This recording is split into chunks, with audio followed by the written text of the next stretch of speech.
It's a Wednesday. We're halfway through a very active weather week and another active weather weekend. That's a lot of W's there. I'm Jaclyn Whittal. Blizzard heading into Newfoundland. We'll talk about that. Hot and cold. Can you imagine we're saying hot?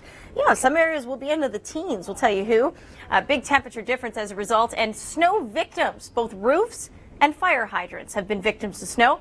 Let's get you into a segment that I like to call the System Showdown. That's where we battle it out with our air masses, and we talk a little bit about where each storm is going to go next. We break it all down for you. Let's go to the West Coast first, and you can see some snow, some cloud cover. By and large, a pretty decent afternoon for the South Coast. Watch as that storm lifts to the north. It'll be a rain and very high elevation snow story at peak level. Then the rain moves into the evening and into Thursday afternoon for you in Vancouver and for Vancouver Island as well.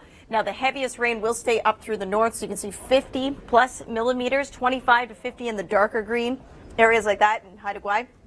And then 10 to 25 millimeters for Tofino. Not a big deal. 10 to 15 plus centimeters for Terrace and Stewart, but that'll be at a really, really high elevation. Okay, let's take you to Calgary, where they're getting ready for a big warm-up. Yes, you can see some grass happening there. It's been a while since we've seen a real big snow event because a lot of these clippers are developing there and then tracking to the east. Well, today we're looking at a pretty big clearing here on our satellite radar. Don't see a lot going on in terms of weather. That's because high pressure is the name of the game.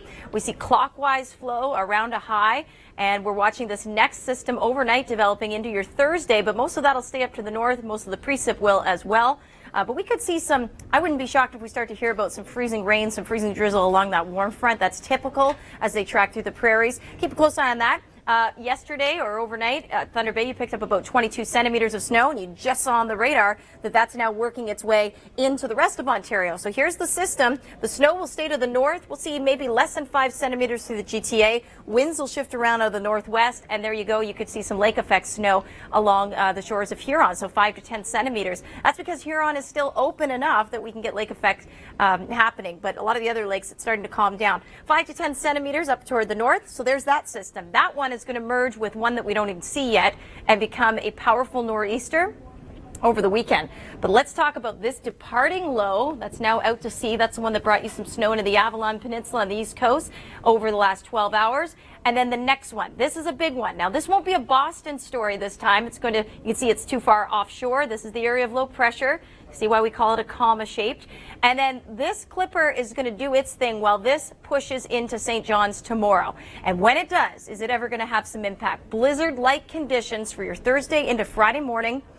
30 to 45 centimeters of snow blowing and drifting, winds at 100K, definitely going to be seeing blizzard-like conditions. So who needs snow more than Boston? Nobody needs snow in Boston. They are tired of it. Could they see more? Yes, we have one lined up on the weekend, and we'll talk about that coming up.